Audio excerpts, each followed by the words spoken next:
Creature Commandos. That's right, folks. The first entry into the DCU is here. This is the new studio that is being put together, spearheaded by James Gunn and Peter Safran, and we're entering a new era of DC content, and I figured, let's talk about it. Kind of how we were all really excited at the beginning of the Marvel Universe, seeing it slowly build upon itself.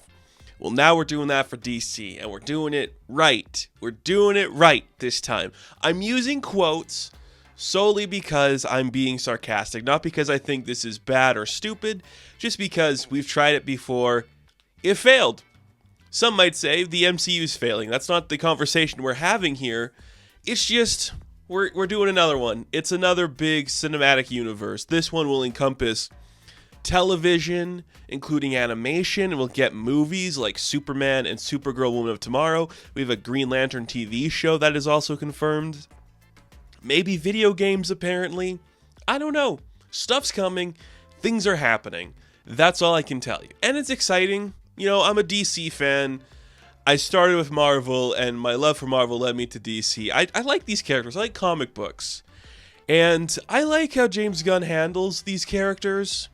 So I'm always curious about like a new James Gunn project. This being your first entry into a new universe, though, is very interesting because it wholly feels like it's built on the back of another cinematic universe. You could easily slot this into the DCEU. You could.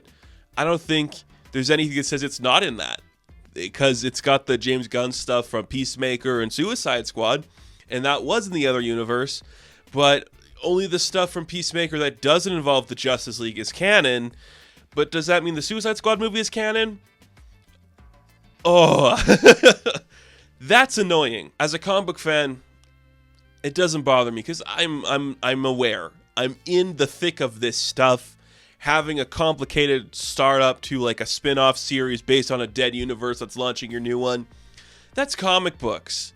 But to a general audience, do they even know that a new universe is upon us? It's very weird and confusing, and this to me is not the testament that you should bring out your universe in.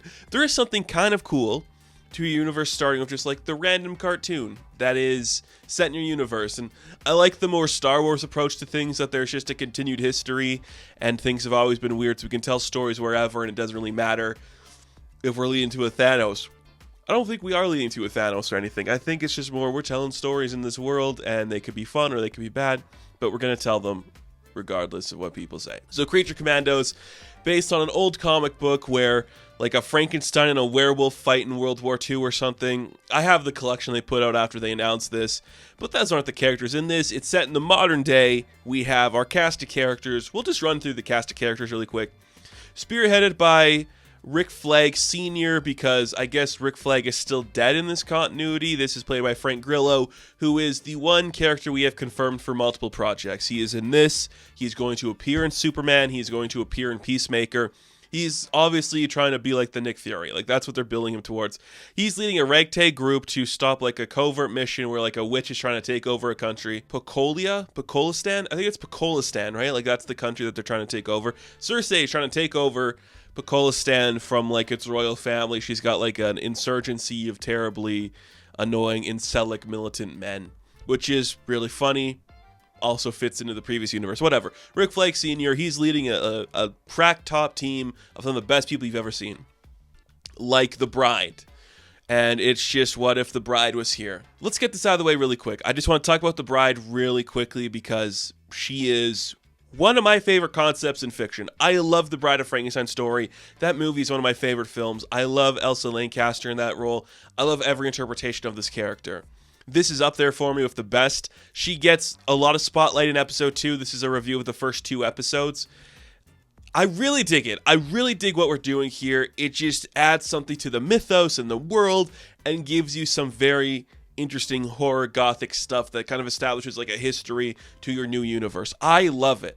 I love it so much. She is so fantastic. Indira is so good in this role. I love the way they handle this character. She gets the best stuff to do in this show, in my opinion. Like, her introduction in the first episode, her sneaking off in the second one, going to like her old stomping ground where she was born, seeing the history of how she was made. I think it's all great. I think it's all really incredible and really interesting. And I think she's kind of like our focal point, so she's a really fun character that I like. We also have Dr. Phosphorus, What If a Skeleton Was Glowing?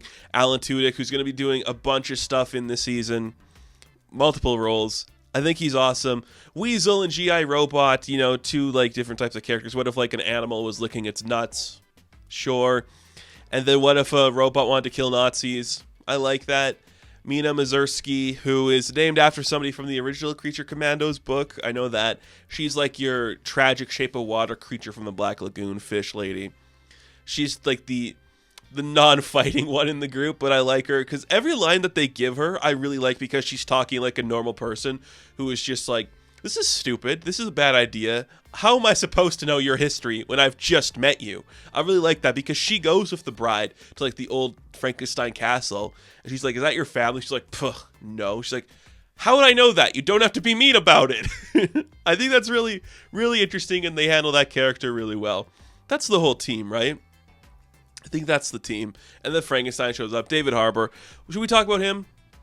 I love what they're doing with Frankenstein. I think it's so silly and stupid. It is so classic tragedy. I'm a man who just wants to be with a woman, but I don't know how to handle myself.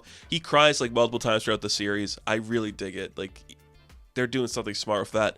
And I don't give David Harbour enough credit because I don't really like love his acting. But there are a few actors who would be willing to play Red Guardian, Hellboy, and Frankenstein. Arguably three losers, you know? Name another superhero actor that would do that kind of resume where it's a bunch of losers, you know? Not many would. So I appreciate that. Look, there's a witch attacking Pakistan. They got to go in and like protect the royal family or something. I like the voice acting here. I think it's really good. The animation is very fluid. I'm very surprised how good it is.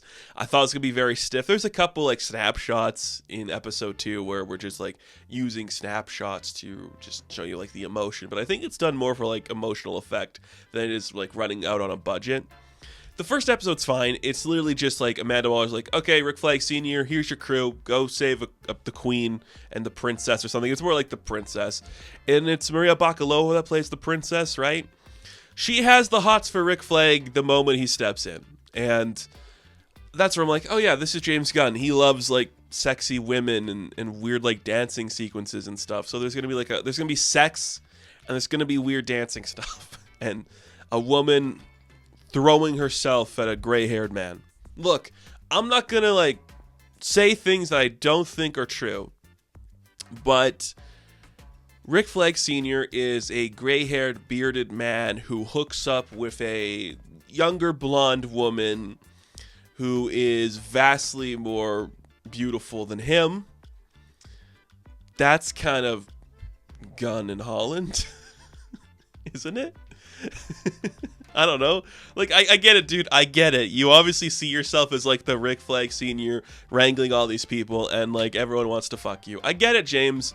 I would do the same thing. They even animate James Gunn into, like, the title sequence of the episodes, and it's like, yeah, you look a lot like Rick Flagg, don't you? Okay, I know what you're doing here. So, yeah, Circe is going to attack. That's kind of the main through line of everything going on. The first episode is just, like, establishing the rapport with the royals. There's the princess Ilana, is that her name? Ilana? Something to that effect. There's like her knight, who's like her guard, who's dressed up like a medieval knight, kind of, with like vague tech, called Alexei, and all of his references are from popular culture from like the 80s and 90s. It's funny. He says like, where's the beef? What's up? That kind of stuff. I like it. And then there's like an old woman who is the queen, but she's incoherent and can't talk. Now, I don't know what's happening in the next couple episodes. There's only 7 episodes, and I don't know what's coming up. I think one of those 3, whether it be the Queen, the Princess, or Alexei, I think one of them is Clayface. I'm sure that is the case, but I'm leaning towards Alexei because I think the hot blonde hooking up with like Rick is too obvious, and he's doing a bunch of like stupid references to like, you know, pop culture. That seems like a dumb Clayface thing, and Alan Tudyk is going to be voicing this Clayface too, so it would make sense if there's some similarity in the voices to like the previous Clayface that he voiced. That one was all about being a thespian. This one could be about like weird popular culture. Because why is that character here getting so much screen time if they're not going to matter later? Whatever. It's kind of interesting. So that's what's going on. We do reference Themyscira. Like there's the sons of Themyscira that work for Circe. They say Circe is like an ex-Themyscirian witch. That kind of stuff. Not much happens in the first episode. It's a lot more of just setting up. We do see that the bride heads to the castle. Frankenstein gets like a ping that like she's there, and he's like, finally, my beloved. And it's good build up. I really like that. And then in episode 2, we establish the backstory to the bride. And it's cool. It's the Frankenstein story. Like, he's already existing. He gets Victor like, I need a bride. Is man not allowed to love? And they build the bride, and she is a child, and she has to learn to exist. And slowly she does, but she's afraid of Frankenstein because he's coming on too strong. And eventually it leads to him freaking out and like leaving and lashing out, not being there with Victor. So Victor starts to raise her, and it gets very creepy and incestuous, which works for me because that's what Victor is. He's a fucking weirdo. He has sex with the bride when she's still like a baby, and Eric sees it because his name's Eric Frankenstein, and he's like, what the hell? So he kills Victor, and he's like, my bride, now we can be together, it can be us forever. And she's like, get away from me, you killed my dad, boyfriend, lover. And then we get like a montage of them through history, because this happens in 1831. Kind of establishing that currently in the timeline, Eric and the bride are the oldest, like, powered characters. I say like special main characters in the world, which is kind of cool. We also know GI robots from like World War II, so the Sergeant Rock stuff can come up that way.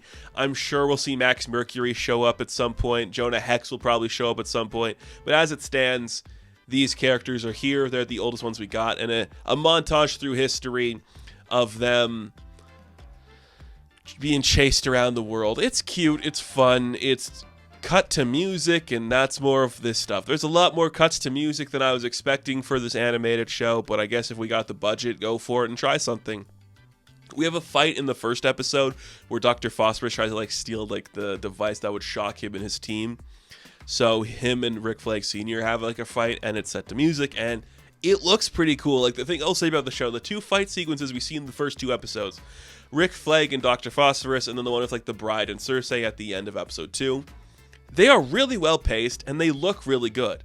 It looks like animation, like they're not trying anything crazy, but it's very fluid and interesting animation. Like the style works really well. I dig the tone of this. Like I think the tone it is going for is very strong, very compelling, and wholly unique to itself. So I am for this show.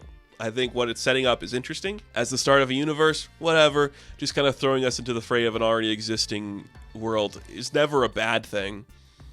But I feel the reins of it being connected to a previous era of DC also in there. I like the characters. I like all of the voice work. The animation is good.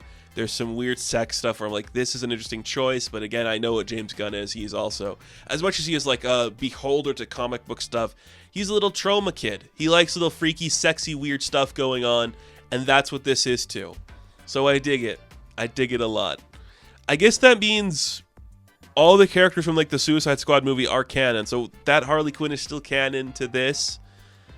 Right, and then Bloodshot. So did that Bloodshot shoot Corn Sweat Superman? It doesn't matter. Bloodsport. I'm sorry. Oh my god, so many stupid names. I'm curious to see where we're gonna go. Episode 2 ends of Nina and the bride like dying in front of each other after they're like beaten up and shot at, and they're gonna be killed. And she's like, "Fuck you." It's interesting. I think it's interesting. This universe so far, well, I'm for it. I guess we'll see how it goes, but it's fine. I don't know. It's good. I've been seeing a lot of comments where like, this is like the best thing ever. I'm like, it's good. It's what this universe needed, which is coherency and silliness and not being afraid to talk about characters. Now, this is still animation, so we can take more liberties and have more fun, but I wouldn't be surprised if any of the characters we are seeing in this show, aside from like Rick Flag, obviously, like show up in other stuff in live action. Alan Tudyk is playing Will Magnus. I think we're going to see that in some capacity in something. So we'll see what happens. But as far as I'm concerned, Creature Commandos is off to a very interesting start, and it looks good. So that's going to do it for the conversation on the first 2 episodes. We'll be back next week, and then the next week, and the next week, and the next week, and you get it. Thank you all for watching this video. Be sure to like and subscribe to the channel. As always, you can check me out on Instagram, TikTok, and Twitter. And of course, I will catch you in the next one. Have fun. Stay safe. Good luck.